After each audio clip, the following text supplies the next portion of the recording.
It started with a letter, plain, printed, and tucked into the edge of the mailbox. At first glance, it looked like any routine notice. Just another HOA update, maybe about lawn care or trash day rules. But this one was different. It wasn't about noise complaints or holiday lights. It was about water. More specifically, it was about a small, clear spring that had been flowing peacefully through the edge of the yard for as long as anyone could remember. The spring wasn't large. It wasn't dangerous. It was natural. It had been there long before the houses.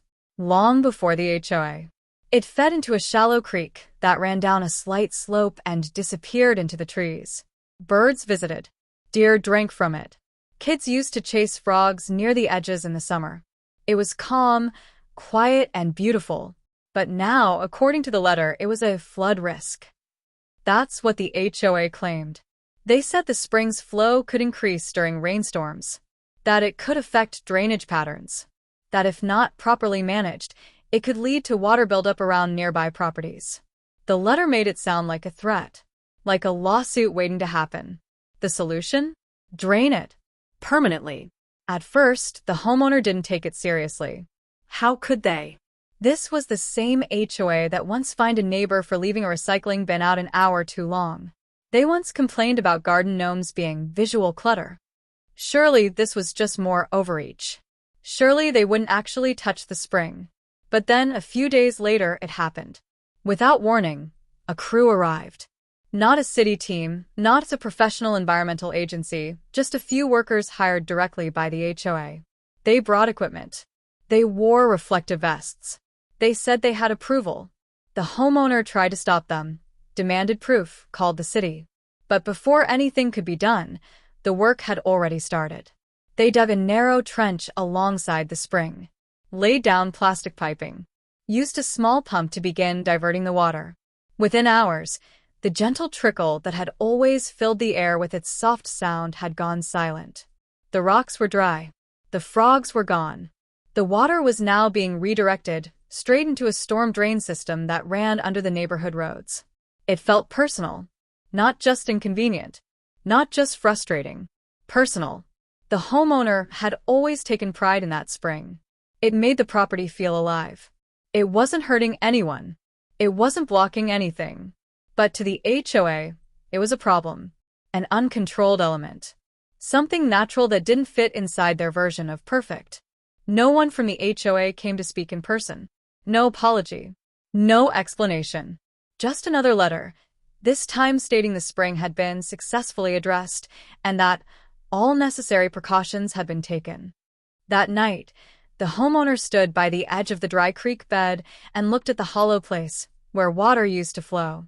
It was hard to explain why it felt like such a loss. But it did.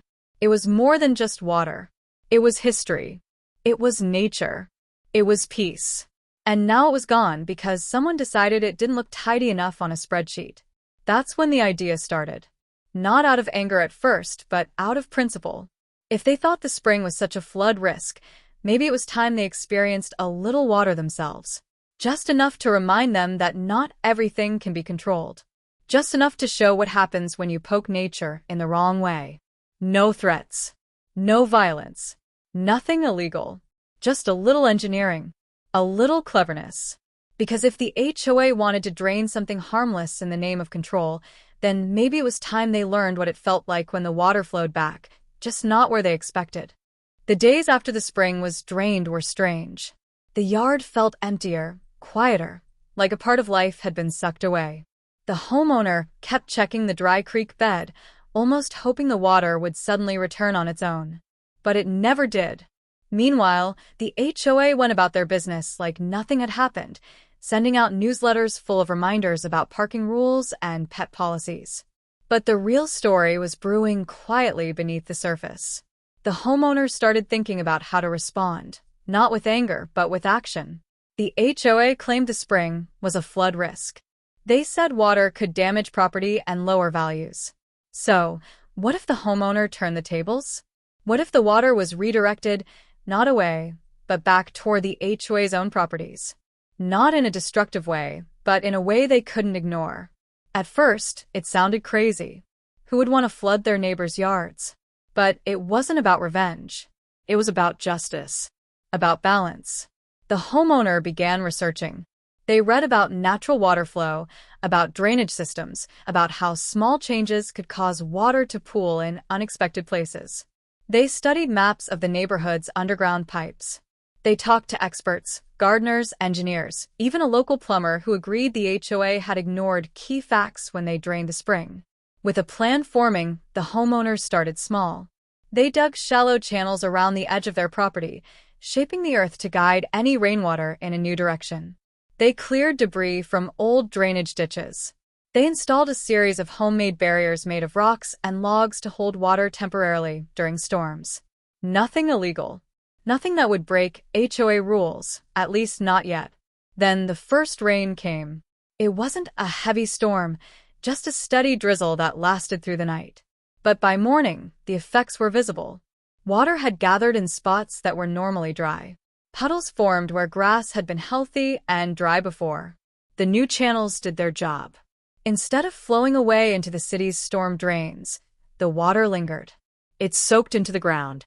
It overflowed gently toward the edge of the HOA's common areas, the lawns and gardens maintained by the board. Neighbors began to notice. Some were confused, others irritated. A few even called the HOA to complain about soggy lawns and muddy patches. The HOA, of course, blamed the homeowner immediately, accusing them of disrupting drainage systems and creating a nuisance. Letters were sent. Warnings were posted. The homeowner, however, stayed calm. They knew this was just the beginning. Over the next few weeks, the homeowner expanded their efforts. They added rain barrels to collect and slowly release water. They planted native plants in strategic areas to hold moisture. They even created small, shallow ponds in low spots that served as natural basins during heavier rains. These ponds attracted birds and frogs again, the same wildlife that had once enjoyed the spring. But now, these ponds were right near the HOA's carefully manicured lawns. Every rainstorm became a test. The homeowner watched as water spread more and more into the HOA's territory. Not flooding houses, but enough to cause inconvenience. Enough to waterlog lawns and slow down maintenance crews. Enough to make the HOA realize that water was not something they could control by simply turning a valve or redirecting a spring. Community whispers started too. Some neighbors sympathized with the homeowner's quiet rebellion. Others worried about property values and insurance premiums. The HOA held emergency meetings, demanding solutions and threatening fines. They painted the homeowner as a troublemaker, someone trying to sabotage the neighborhood's reputation. But the homeowner had an ally they didn't expect: nature itself. Every rainstorm that followed only strengthened the water's presence. And every time the HOA tried to clear the soggy patches or fix the drainage, the homeowner adjusted their channels, learning and adapting. Soon, the story began to spread beyond the neighborhood. Local online forums picked it up. People debated who was right, the homeowner protecting their natural spring and fighting back, or the HOA trying to maintain order and property values. Some saw it as a tale of David versus Goliath, the little homeowner standing up to the powerful HOA board. Others saw a warning about what happens when personal disputes turn into community-wide conflicts. The homeowner wasn't looking for fame or media attention. But as the tension grew, it became harder to stay quiet. Letters from the HOA piled up, legal threats followed, and even city officials got involved, asking both sides to find a solution. Through it all, the homeowners stayed steady. They knew that their actions weren't reckless. They weren't flooding homes or destroying property. They were simply restoring balance, showing that you can't force nature to fit into a neat box without consequences.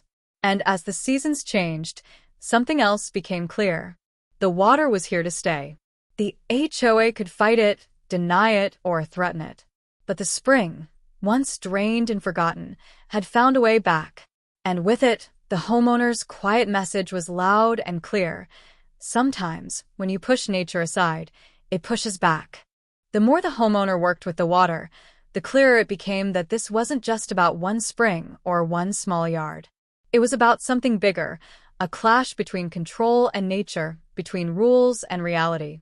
The HOA's efforts to keep everything neat and predictable were running headfirst into forces they didn't understand or respect.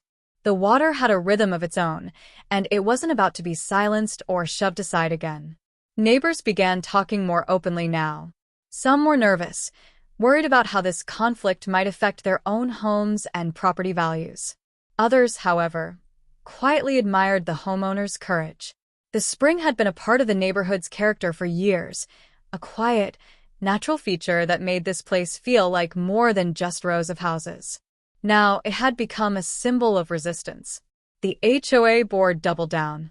They brought in engineers and lawyers. They sent formal letters demanding the homeowner stop interfering with drainage systems. They warned of fines and legal action if the water continued to encroach on common areas. Their messages were clear. The homeowner was the problem, and the spring had to stay drained. But the homeowner was ready. They had kept records of everything: photos, videos, even rain measurements. They had researched local water laws and property rights. They knew their actions were legal, carefully designed to work within the boundaries of the law. The channels they dug weren't destroying anything. The ponds they created weren't causing damage. Instead, they were restoring what the HOA had taken away: natural water flow. One afternoon, during a neighborhood meeting called to address the water issue, emotions ran high. The HOA president spoke firmly, warning about potential damage and liability. But when the homeowner explained how the spring had been part of the land for decades and how draining it had upset the natural balance, some faces in the room softened.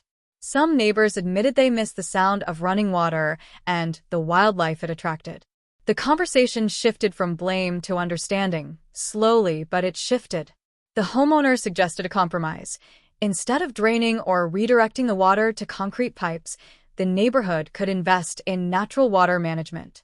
Rain gardens, retention ponds, native plants, solutions that worked with the environment instead of against it. Surprisingly, a few HOA members showed interest. They agreed to visit the homeowner's property to see the changes firsthand. When they arrived, they were struck by the beauty and calmness of the small ponds and natural channels. It wasn't chaos or damage. It was harmony. Birds chirped. Frogs croaked. Water shimmered in the sunlight. The homeowner explained how this approach reduced flood risk by slowing down and soaking up rainwater naturally. The HOA board started to realize something important. Nature couldn't be forced into pipes and drains without consequences. Trying to control every drop of water came at a cost, and that cost was the very spirit of the neighborhood. Word of this small victory spread. More neighbors joined the homeowner's side. Some began planting native gardens. Others cleaned up ditches and streams. The neighborhood slowly transformed from a place where rules ruled with an iron fist into a community working with nature, not against it. Of course, not everyone was happy. Some HOA loyalists resisted the change, worried about property values and order. There were still tense meetings and heated arguments. But the tide was turning. The homeowner's story became a lesson in resilience and respect, a reminder that sometimes the smallest voice can make the biggest difference when it stands for what's right. The spring water, once silenced and drained, now flowed again. It wasn't wild or out of control. It was balanced and respectful, a living part of the neighborhood's future. And the homeowner who refused to give up had shown everyone that sometimes the best way to fight back is not by breaking the rules, but by working within them with a little creativity and a lot of heart. The turning point came unexpectedly. After months of back and forth, the homeowner received a letter that was different from all the others. It wasn't threatening or dismissive. Instead, it was an invitation from the HOA itself. They wanted to meet and discuss a possible resolution regarding the spring and the water issues. At first, the homeowner was skeptical. Why would the HOA suddenly want to talk? What had changed? But after careful thought, the decision was clear. It was time to try a new approach. Maybe there was a way to find common ground, to move beyond the conflict that had consumed so much energy.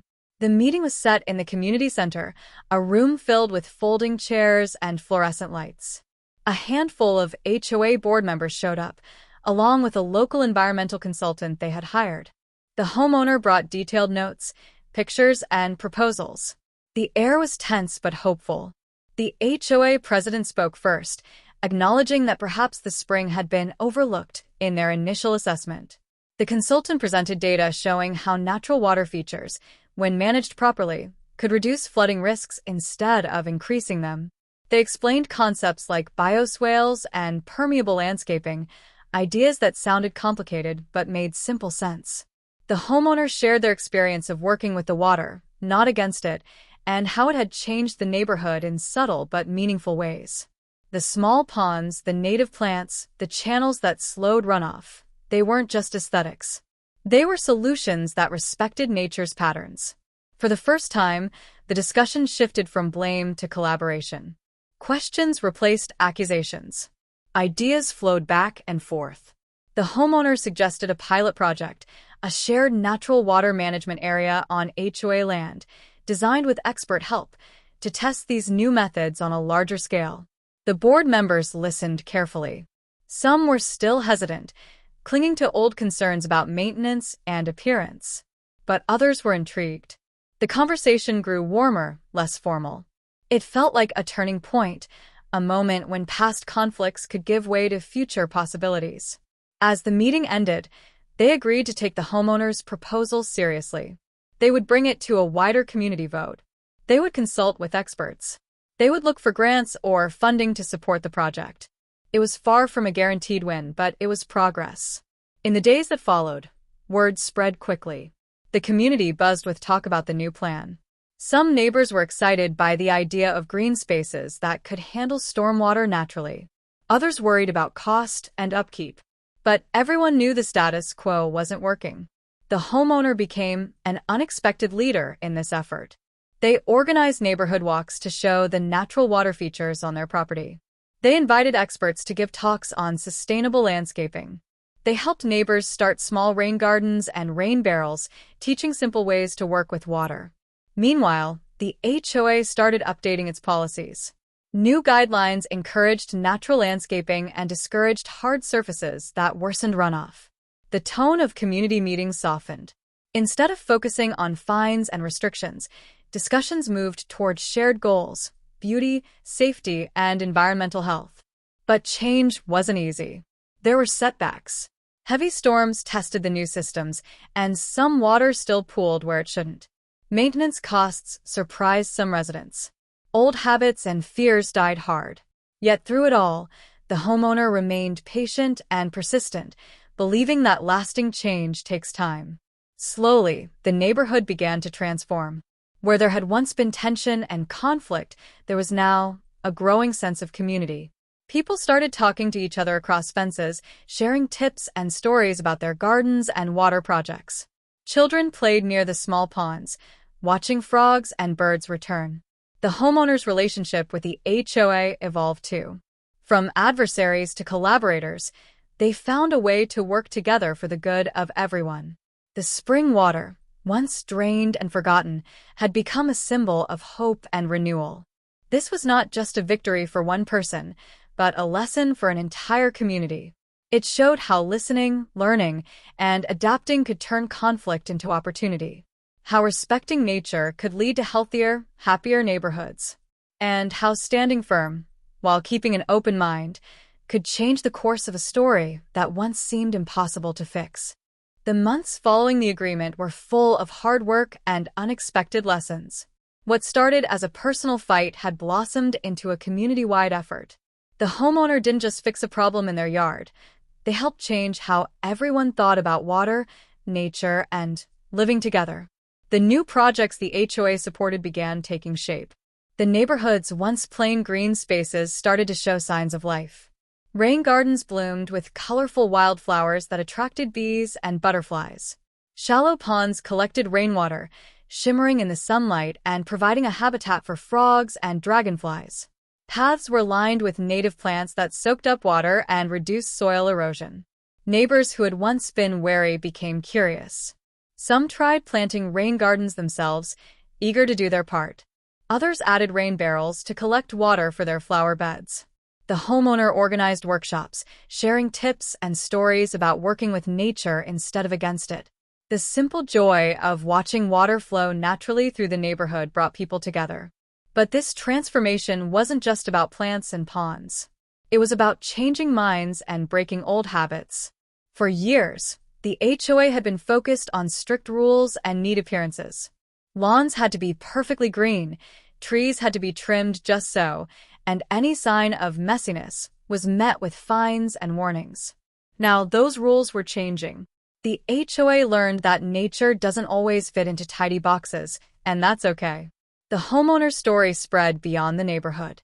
Local news outlets covered the unusual fight between the spring and the HOA, highlighting the innovative solutions that followed. Environmental groups reached out, impressed by how a small community came together to face a common challenge. Even city officials took notice, looking at ways to support more natural water management in other neighborhoods. Despite the positive changes, challenges remained. Not every storm was gentle. Heavy rains still tested the system, sometimes causing unexpected pooling or muddy patches. Maintaining the natural water features took effort, from clearing debris to monitoring plant health. Some neighbors missed the old days of perfectly manicured lawns and straight sidewalks. It was a reminder that progress is rarely easy or perfect. But the homeowner believed every challenge was a chance to learn. Each issue sparked new ideas, new conversations, new solutions. The community began hosting regular water days, where residents gathered to check the ponds, repair channels, and plan future improvements.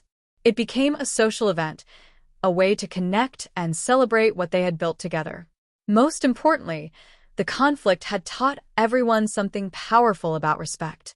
Respect for the land, for the natural forces that shape it, and for each other. The homeowner's initial fight wasn't just about a spring or flooding risk.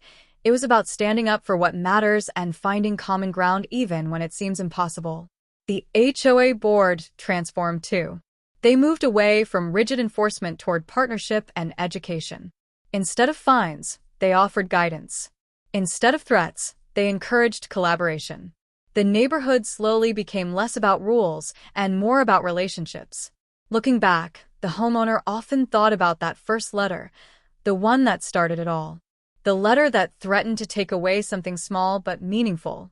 What could have been a bitter ending instead became a new beginning. It showed that even when powerful groups make mistakes, determined individuals can spark change. And that sometimes the quietest springs have the strongest voices. Now, when rain falls, the neighborhood listens. The water flows where it should, nurtures where it's needed, and reminds everyone that nature isn't an enemy to control, but a partner to respect. The homeowner's spring may have been drained once, but it came back stronger, just like the community that refused to give up.